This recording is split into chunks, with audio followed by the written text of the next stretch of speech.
सुन, सारे कपड़े washing machine में धुलने चाहिए। इतना तो आता है ना तुझे? एक भी कपड़ा गंदा रह गया तो तेरी खैर नहीं। माँ जी, मैंने कभी वॉशिंग मशीन नहीं चलाई। मुझे नहीं आता ये कैसे चलता है। मैं हाथ से धो दूंगी। ओ माय गॉड शीला, ये तेरी बहू है या नौकरानी? किस गांव से उठा लाई है? नहीं उठाऊंगा फोन। कितनी बार कहा है माया, बार बार कॉल करके परेशान मत किया करो। समझती क्यों नहीं हो तुम?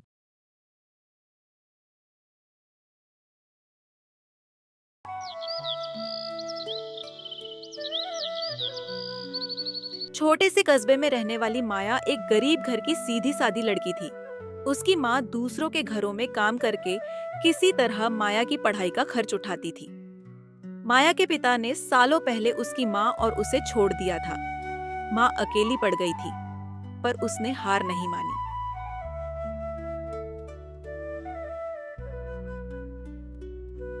कॉलेज के पहले दिन माया के जीवन में एक नया मोड़ आया। वो कॉलेज में नए माहौल से थोड़ी सहमी हुई थी। वहीं अमन नाम का एक अमीर घर का लड़का अपनी चमचमाती गाड़ी से कॉलेज आया था। उसके स्टाइल, बात करने के ढंग और खुलेपन से सब आकर्षित थे। अमन की नजर माया पर पड़ी। उसकी सादगी में कुछ खास था। धीरे धीरे दोनों की दोस्ती बढ़ने लगी। माया को अमन की दुनिया नई लगती थी। महंगे कपड़े, अंग्रेजी में बातें करना, सब कुछ नया। धीरे धीरे अमन को माया से प्यार होने लगा और एक दिन उसने माया से अपने दिल की बात कह दी। सुनिए माया, मैं आपको कई दिनों से देख रहा हूँ। आप हमेशा चुप चुप सी रहती हैं, किसी से बात भी नहीं करती। सब ठीक तो है ना? कोई परेशानी है तो मुझसे बांटिए। आप इतनी उदास क्यों रहती हैं? नहीं, ऐसी कोई बात नहीं है। बस यहाँ सब लोग अमीर घरों से हैं, कोई मुझसे बात नहीं करता, इसलिए मैं शांत रहती हूँ। मुझे आपसे एक बात कहनी है। मैं बहुत दिनों से सोच रहा था कि आपको बताऊं। मुझे आप बहुत पसंद हैं। आपकी अदाओं से, आपकी मासूमियत से मुझे प्यार हो गया है। ये आप कैसी बातें कर रहे हैं? हमारी हैसियत में तो जमीन आसमान का फर्क है। मैं तो आपके लायक कभी नहीं बन पाऊंगी। मैंने आपसे, आपके दिल से, आपके स्वभाव से प्यार किया है। मैं टाइम पास नहीं कर रहा हूँ, सीधा पूछता हूँ, क्या आप मुझसे शादी करेंगी? मैं भी आपको पसंद करती हूँ, लेकिन कभी हिम्मत नहीं हुई कहने की। हमारा कोई मेल नहीं है। आपके घर वाले कभी नहीं मानेंगे। उसकी चिंता मत कीजिए, मैं उन्हें मना लूंगा। जब अमन ने माया से अपने दिल की बात कही तो माया डर गई। उसे पता था कि अमन का परिवार कभी उसे स्वीकार नहीं करेगा। धीरे धीरे अमन और माया के बीच नजदीकियां बढ़ने लगी। वो कॉलेज में अक्सर मिलने लगे, एक दूसरे के साथ अच्छा समय बिताने लगे, जीने मरने की कसमें खाने लगे।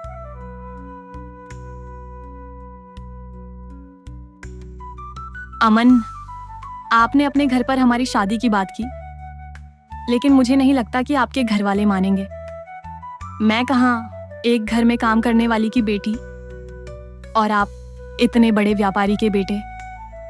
मुझे तो बहुत डर लग रहा है।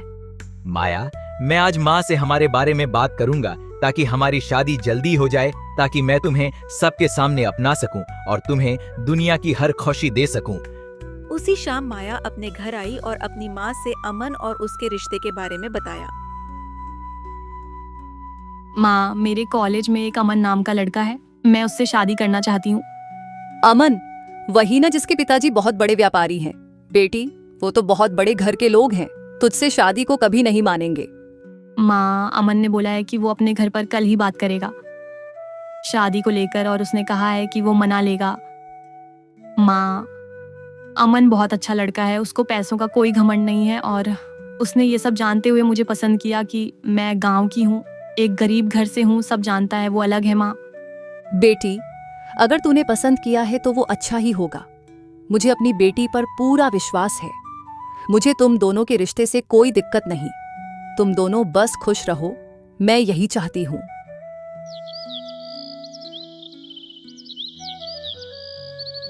अगले दिन अमन ने अपनी माँ से माया के बारे में बात की।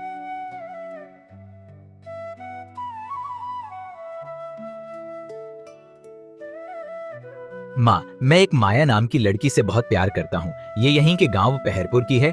मुझे वो बहुत पसंद है और मैं उसी से शादी करूंगा। अरे भगवान, बेटा अमन, तू पागल हो गया है क्या? वो गांव की लड़की हमारे जैसे अमीर घर की बहू कैसे बनेगी? बिल्कुल नहीं, मैं ऐसा नहीं होने दूंगी।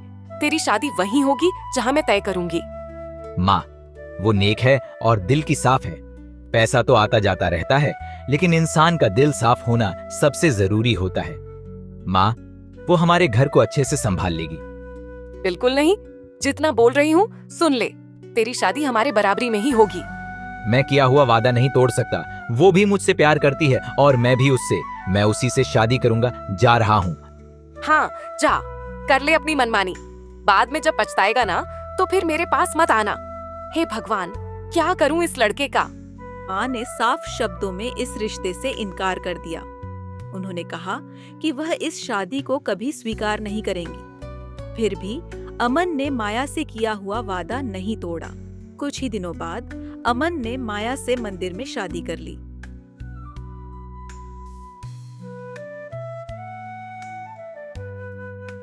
और जब अमन माया को लेकर अपने घर आया तो सास ने गुस्से में कहा, अरे अमन बेटा, ये तूने क्या किया है।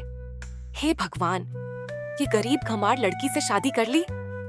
तूने अपनी मनमानी कर ली। इसके कपड़े तो देखो, मुझे तो अब से घिन आ रही है। हे भगवान, आजकल के बच्चों को पता नहीं क्या हो गया है। उस रात अमन माया के पास आया और बोला, माया, तुम चिंता मत करो। माँ दिल की बुरी नहीं है, बस थोड़ी गुस्से में आ गई थी। उन्होंने भी अपने बेटे के लिए कुछ सपने संजोए होंगे, वो भी ठीक हो जाएंगी। तुम उनके शब्दों का बुरा मत मानना। कोई बात नहीं अमन जी, मैं माँ का दिल जीतने की कोशिश करूंगी। चाहे कुछ भी हो जाए, आपको शिकायत का मौका नहीं दूंगी। बस तुम्हारी यही बिहेवियर ने तो मेरा दिल जीता है माया। ऐसे ही हमेशा मेरे साथ रहना। हाँ अमन जी, मैं सब कर लूंगी, आप परेशान मत होइए।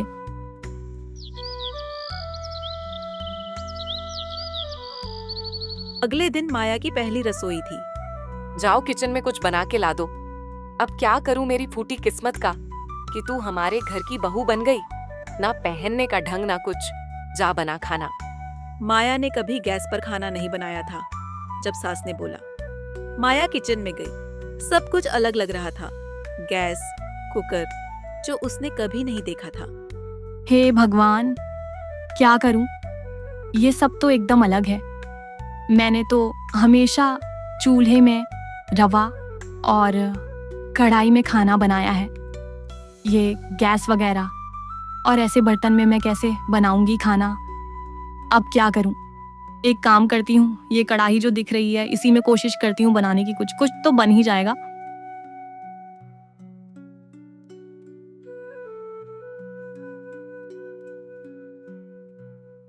अरे महारानी, आज खाना दोगी कि पानी पी लें हम लोग? माँ वो बना तो रही है ना, बस थोड़ा इंतजार कीजिए, वो तुरंत बना देगी।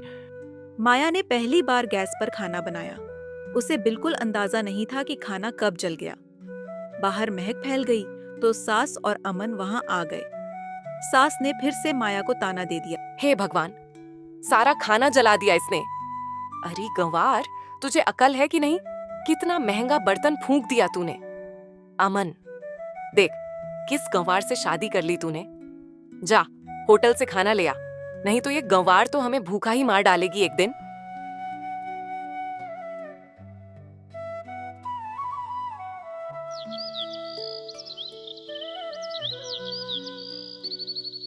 एक दिन सास ने माया को परेशान करने का एक नया तरीका सोचा। उसने दुनिया भर के कपड़े लाकर माया के सामने रख दिए और बोली, सुन, सारे कपड़े वॉशिंग मशीन में धुलने चाहिए। इतना तो आता है ना तुझे? एक भी कपड़ा गंदा रह गया तो तेरी खैर नहीं। माँ जी, मैंने कभी वॉशिंग मशीन नहीं चलाई। मुझे नहीं आता ये कैसे चलता है। मैं हाथ से धो दूंगी। अरे गंवार, ये जितने कपड़े हैं ना, ये सब ब्रांडेड हैं और ये हाथ से धोने लायक नहीं। ओहो, तुझे क्या मालूम होगा? तुम लोग तो लोगों के दिए हुए कपड़े पहनते हो। मुझे नहीं पता कैसे धुलेगा। जा, जैसे भी हो धोकर सुखा। माया ने एक दो बार कोशिश की कपड़े धोने की, लेकिन कपड़ों का रंग खराब हो गया। तभी उसी दिन अमन ने माया से कहा, क्या माया, देखो मेरी शर्ट का पूरा रंग उतर गया। तुमने कोई इतना गंवार कैसे हो सकता है? अमन जी, आप तो मुझे समझिए। मैं सीख रही हूँ, सब कर लूंगी।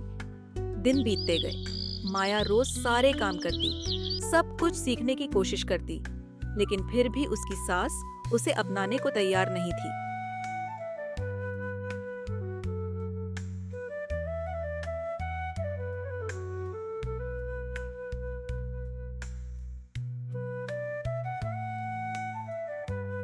एक दिन फिर माया को बेइज्जती सहनी पड़ी। अमन ने अपने घर पर एक पार्टी रखी थी।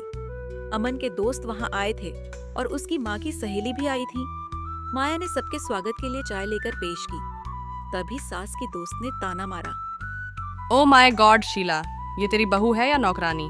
किस गांव से उठा लाई है इसे? इसके कपड़े तो देखो। भाई अमन, बुरा मत मानना, लेकिन भाभी और मेरी काम वाली में कोई ज्यादा फर्क तो दिख नहीं रहा।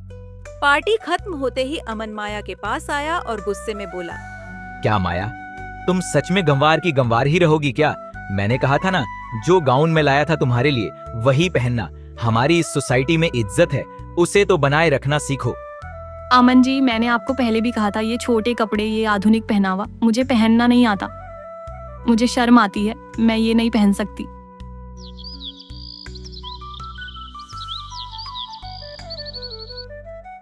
समय बीतता गया। अब अमन को भी माया से चिढ़ होने लगी थी। एक रात अमन माया के पास आया, लेकिन थोड़ी ही देर में उसने घृणा से कहा, छी माया, तुम्हारे सिर से ये चमेली के तेल की बदबू आ रही है और ऊपर से तुम्हारे हाथ के खाने की गंध। माँ सही कहती थी, मैंने अपने पैरों पर कुल्हाड़ी मार ली है। तुम जैसी गांव की गंवार लड़की से शादी करके तो मैंने अपना दिमाग ही खराब कर लिया। अमन जी, आप जानते हैं कि मैं माँ जी को खुश करने में दिन रात मेहनत कर रही हूँ। मैं सब सीखने की कोशिश कर रही हूँ। जाओ, जाकर सो जाओ, दिमाग मत खराब करो अब मेरा। अमन का माया से अब मन भरने लगा था। वह माया की हर बात से चिढ़ने लगा था। एक दिन ऑफिस के काम से उसे दूसरे शहर जाना पड़ा। वहां उसकी मुलाकात गीता से हुई। गीता को देखकर अमन के चेहरे पर एक अजीब सी खुशी लौट आई। वह गीता के साथ समय बिताने लगा और धीरे धीरे माया के फोन कॉल्स और मैसेज को नजरअंदाज करने लगा। अमन जी, आप कहाँ हैं? कॉल क्यों नहीं उठा रहे हैं? इतनी देर से फोन कर रही हूँ, एक बार तो सुन लीजिए। मैंने क्या बिगाड़ा है आपका? हाँ, नहीं उठाऊंगा फोन। कितनी बार कहा है माया, बार बार कॉल करके परेशान मत किया करो। समझती क्यों नहीं हो तुम? तुम्हारा रोना, तुम्हारी शिकायतें, अब ये सब बर्दाश्त नहीं होता मुझसे। मैं ऑफिस में हूँ, दोस्तों के साथ हूँ, हर वक्त तुम्हारी बातों का बोझ नहीं झेल सकता मैं। थोड़ा तो समझदारी सीखो। कब तक ऐसे ही गांव वाली सोच लेकर जीती रहोगी? इधर माया बेचैन और परेशान रहने लगी। उसे समझ नहीं आ रहा था कि उसके साथ ये सब क्या हो रहा है। अमन का बदला व्यवहार, उसकी दूरी और बेरुखी, यह सब माया के मन में कई सवाल खड़े कर रहे थे, लेकिन जवाब कोई नहीं था। मैं क्या करूं? सब मुझसे इतने नाराज रहते हैं, जैसे गरीब होना और गांव में रहना कोई पाप हो। क्या करूं? अब तो जिसे प्यार किया वही नहीं समझ रहा है। गीता, तुम्हारे साथ समय बिताना मुझे बहुत अच्छा लगता है। तुमसे बात करके जैसे सारी थकान उतर जाती है। तुम्हारे आते ही मानो चारों ओर खुशबू सी फैल जाती है। तुम्हारी मुस्कान जैसे किसी सूने आंगन में फिजा गूंज उठी हो। अमन का माया से दूर भागना और गीता के करीब आना, क्या वाकई अमन शहर से शादी करके गीता को ले आएगा? क्या अमन माया को छोड़ देगा हमेशा के लिए? और क्या अमन की माँ गीता जैसी मॉडर्न लड़की से अमन की शादी के लिए राजी हो पाएंगी? बहुत ही बड़ा पहाड़ टूटने वाला है माया की जिंदगी में। ये सब जानने के लिए देखिए कहानी का अगला भाग। तब तक के लिए चैनल को लाइक, शेयर और सब्सक्राइब जरूर कर लीजिए ताकि पार्ट 2 सबसे पहले पहुंचे आप तक।